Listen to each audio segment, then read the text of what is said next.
नमस्कार। प्रवास अक्षर न्यूज नाटक और आप सभी का स्वागत है। प्रधानमंत्री नरेंद्र मोदी ने मंगलवार को रूस के राष्ट्रपति व्लादिमीर पुतिन के साथ बातचीत के दौरान कहा कि रूस यूक्रेन संघर्ष को शांतिपूर्ण तरीके से हल किया जाना चाहिए और भारत इसके लिए हर संभव सहयोग देने के लिए तैयार है।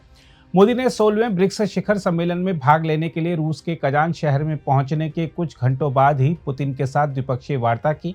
प्रधानमंत्री मोदी ने टेलीविजन पर प्रसारित अपनी शुरुआती टिप्पणी में पुतिन से कहा कि भारत क्षेत्र में शांति और स्थिरता की शीघ्र बहाली का पूर्ण समर्थन करता है। मोदी ने यह भी कहा कि पिछले 3 महीनों में रूस की उनकी दूसरी यात्रा दोनों देशों के बीच घनिष्ठ समन्वय और गहरे विश्वास को दर्शाती है। प्रधानमंत्री ने कहा, हम रूस और यूक्रेन के बीच जारी संघर्ष के मुद्दे पर लगातार संपर्क में हैं। जैसा कि मैंने पहले कहा, हमारा मानना है कि समस्याओं का समाधान शांतिपूर्ण तरीके से किया जाना चाहिए। उन्होंने कहा, हम शांति और स्थिरता की जल्द बहाली का पूर्ण समर्थन करते हैं। हमारे सभी प्रयास मानवता को प्राथमिकता देते हैं।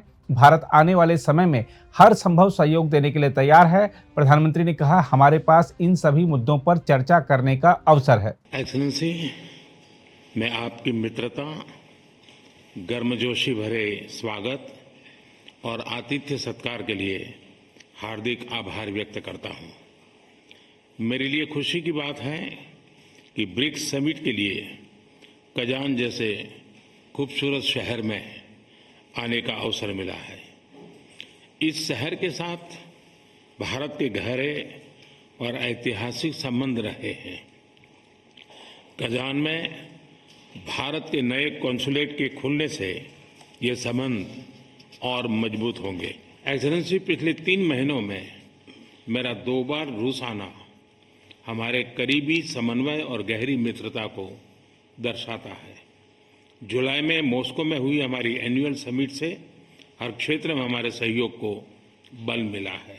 एक्सेलेंसी, पिछले 1 वर्ष में ब्रिक्स की सफल अध्यक्षता के लिए मैं आपको बधाई देता हूं।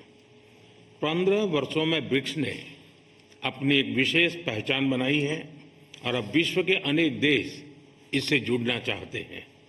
कल मैं ब्रिक्स समिट में भाग लेने के लिए उत्सुक हूं। एक्सेलेंसी, रूस और यूक्रेन के बीच चल रहे संघर्ष के विषय पर हम लगातार संपर्क में रहे हैं। जैसा मैंने पहले भी कहा है, हमारा मानना है कि समस्याओं का समाधान शांतिपूर्ण तरीके से ही होना चाहिए।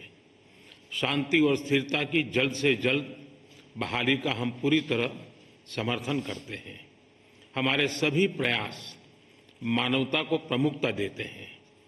आने वाले समय में भी भारत हर संभव सहयोग देने के लिए तैयार है। एक्सेलेंसी, आज इन सभी विषयों पर विचार साझा करने का एक और महत्वपूर्ण अवसर है। एक बार फिर बहुत बहुत धन्यवाद। हम आपको बता दें कि मोदी ने जुलाई में मॉस्को में पुतिन के साथ अपनी शिखर वार्ता का भी जिक्र किया। उन्होंने कहा, हमारे वार्षिक शिखर सम्मेलन के परिणाम स्वरूप हर क्षेत्र में सहयोग मजबूत हुआ है। प्रधानमंत्री मोदी ने ब्रिक्स की सफल अध्यक्षता के लिए रूसी राष्ट्रपति पुतिन को बधाई देते हुए कहा कि कई देश अब इस समूह में शामिल होना चाहते हैं। हम आपको बता दें कि 16वें ब्रिक्स शिखर सम्मेलन में शामिल होने के लिए कजान पहुंचे प्रधानमंत्री मोदी के चीन के राष्ट्रपति शी जिनपिंग से मुलाकात सहित कई द्विपक्षीय बैठकें करने की संभावना है।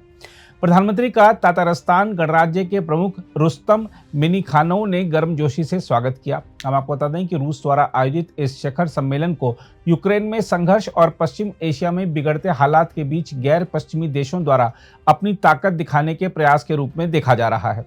उधर मोदी के होटल पहुंचने पर भारतीय प्रवासियों ने उनका गर्मजोशी से स्वागत किया। उन्होंने भारतीय तिरंगा थामकर नारे लगाए और संस्कृत में एक स्वागत गीत भी गाया। पारंपरिक भारतीय परिधान पहने रूसी कलाकारों के एक समूह ने रूसी नृत्य प्रस्तुत किया, जिसे मोदी ने बड़ी दिलचस्पी से देखा। हम आपको बता दें कि ब्राजील, रूस, भारत, चीन और दक्षिण अफ्रीका ब्रिक्स के मूल सदस्य हैं। इसमें अब मिस्र, इथियोपिया, ईरान, सऊदी अरब और संयुक्त अरब अमीरात को भी शामिल कर इस समूह का विस्तार किया गया है। ब्रिक्स शिखर सम्मेलन 22 से 24 अक्टूबर तक रूस के शहर कजान में आयोजित किया जा रहा है।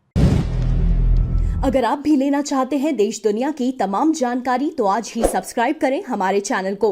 साथ ही नीचे दिए बेल आइकन को जरूर दबाएं ताकि हर अपडेट आप तक पहुंच सके।